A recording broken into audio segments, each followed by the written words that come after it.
It was a period which witnessed an enormous blossoming of various secret doctrines and orders. Templars and Rosicrucians, Illuminati and Freemasons, Anthroposophists, Theosophists, Neo-Templars and Armanen. Some of them seemed suddenly to have woken up after a centuries-long sleep.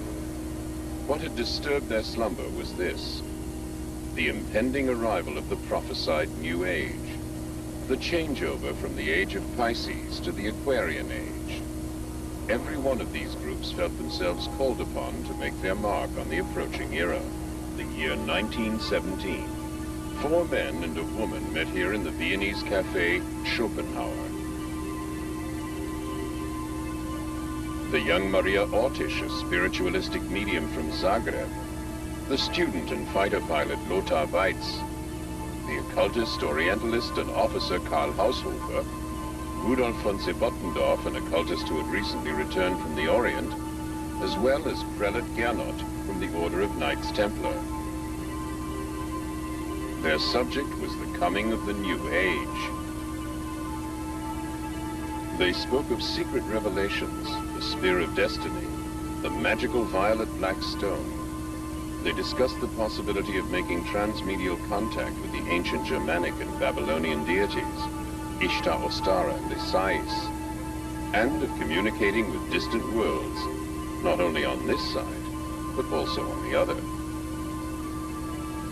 It is quite likely that this coffeehouse meeting witnessed the birth of the secret Thule Society, which in turn later spawned the German National Socialist Party, the SS, Black Sun, and the Friel Society, which in its turn gave a foundation to the occult activities of the Third Reich and the new comprehensive technology. And the beginning of German UFOs. Maria Ortiz presented texts she had received from her spirit medium, one in the Sumerian alphabet and the other in the secret code of the Knights Templar. Both texts had already been translated. Were they messages from the gods, or tidings from some alien civilization? 2 special departments, U-13 and SSE-4, were set up to concentrate exclusively on the realization of this new technology. After the National Socialist Party came to power, the occult societies withdrew into the background. Within the SS, the Thule Society created a separate secret organization called the Black Sun. The Friel Society carried on much as before with its scientific research. According to reports, the Friel Society had by the middle of 1934 created its first experimental circular aircraft to be propelled with the anti-gravitational effect, the RFC-1. The men responsible for the design and construction were Dr. Schumann and an engineer from Bochum. Since 1929, the young Gertie Vogt had been responsible for running the Friel Society, and she made herself known to private investors who were prepared to invest in projects that carried an element of risk.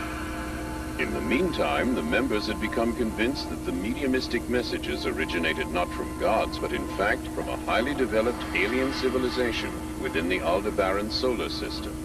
The main star in the constellation of Taurus is Aldebaran. Could it be that the Sumerians, whose language remains a mystery to this day, were Aldebaranians? If they did perhaps once land in Mesopotamia, it is interesting that the inscriptions on the royal tablets tell us, when the royal power came down to us from the heaven.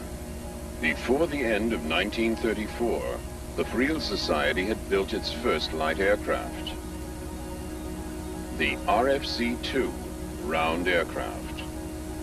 It was fitted with an improved Friel propulsion system and, for the first time, magnetic impulse steering. It measured hardly more than 16 feet from end to end, but it worked.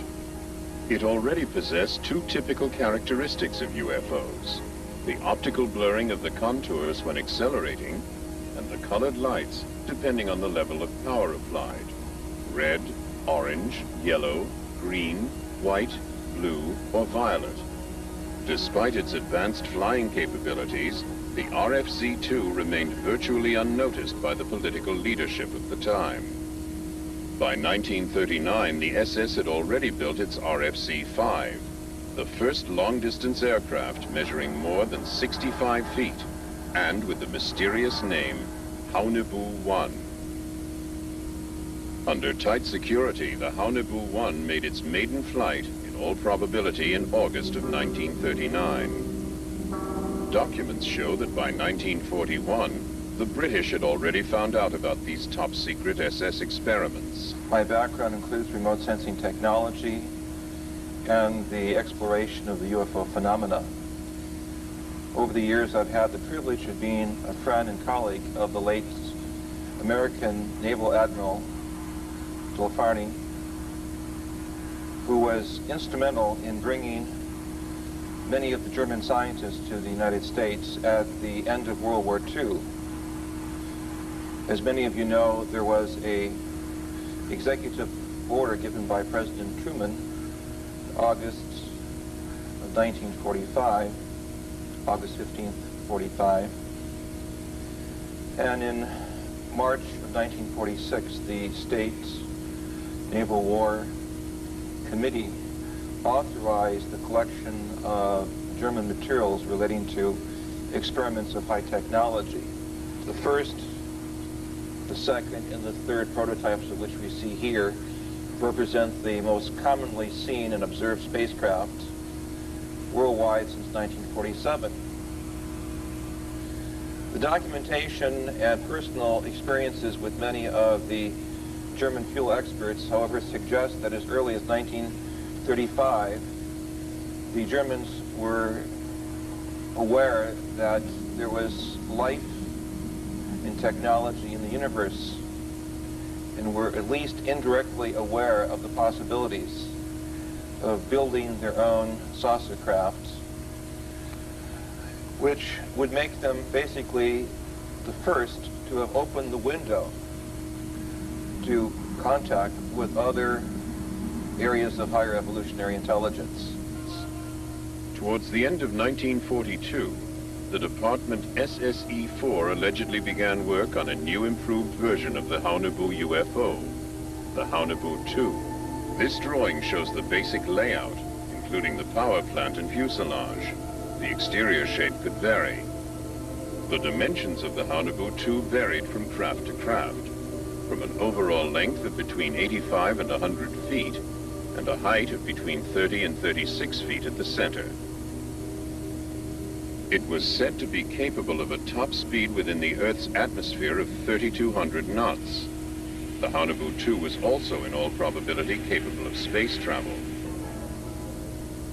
The Vril Society already had its own audacious plan. They got together around Christmas 1943 for a secret meeting in the German Baltic Sea resort of Kolberg. We don't know exactly what was discussed behind closed doors on that occasion. We do know, however, that one subject was right at the top of the agenda. Operation Aldebaran, on which the mediums Maria and Sigrun divulged new transmedial information. Fragmentary though these transmedial messages are, they nevertheless enable us to form an amazingly clear picture of their meanings. Even maps and landscapes of distant planets have been received by medial communication. The Aldebaran solar system is 68 light-years away from the planet Earth. The magical medial telepathic agencies of the Thule and Vril societies have this to report about it. The sun, Aldebaran, has 2 inhabited planets circling it. The 2 together go to make up the Sumerian Empire. On the 3rd and 4th of January 1944, a meeting is believed to have taken place between Hitler and Himmler. The subject of their discussion, the Vril Project, the projection of a huge Vril spaceship through the dimensional channel. In other words, a tunnel that was independent of the speed of light to Aldebaran. Clearly and logically, Germany would be the most unique place for a contact that would be made by higher intelligence, since it was in the leadership of the scientific industry in the 20th century. Clearly, it was the place where some of the best scientific minds were assembled in the world.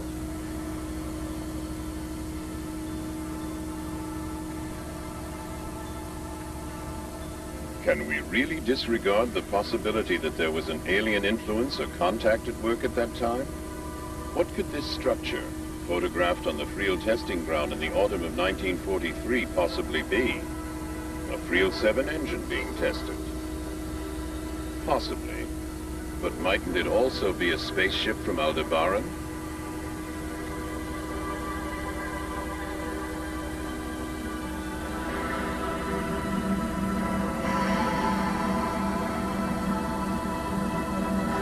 Now, we know that in the early parts of the war, there were certain factions of the Allied forces that did not believe he had a secret weapon.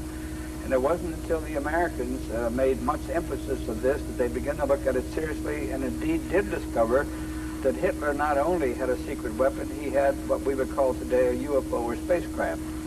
He had one already off of the drawing board and flying, and it was capable of 1,200 miles an hour, vertical takeoff, 90-degree changes, and much like a helicopter, and of course was far superior to anything the Allied powers had at that time. Secondly, they knew that he had another craft about to be up and going. It was capable of doing 2,500 miles an hour, which was double the... Throughout the world, in the ancient manuscripts of lost civilizations, we are confronted over and over again with tales of space-traveling gods who visited our planet to prepare mankind for a new age of knowledge and wisdom that would come about as a consequence of the next evolutionary step. The occult secret societies of the Third Reich knew of these traditions and sought ways to make contact with these space-traveling gods who had first arrived in Babylon all those centuries ago.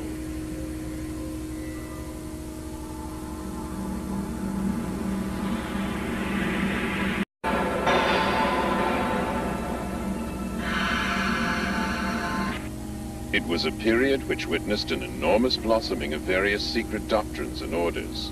Templars and Rosicrucians, Illuminati and Freemasons, Anthroposophists, Theosophists, Neo-Templars and Armanen. Some of them seemed suddenly to have woken up after a centuries-long sleep. They spoke of secret revelations, the Spear of Destiny, the magical violet black stone. They discussed the possibility of making transmedial contact with the ancient Germanic and Babylonian deities, Ishtar, Ostara, and Isais, and of communicating with distant worlds, not only on this side, but also on the other. The young Maria Ortiz, a spiritualistic medium from Zagreb, the student and fighter pilot Lothar Weitz, the occultist, orientalist, and officer Karl Haushofer, Rudolf von Sebottendorf, an occultist who had recently returned from the Orient, as well as Prelate Gernot from the Order of Knights Templar. Their subject was the coming of the New Age. What had disturbed their slumber was this: the impending arrival of the prophesied New Age, the changeover from the Age of Pisces to the Aquarian Age. Every one of these groups felt themselves called upon to make their mark on the approaching era.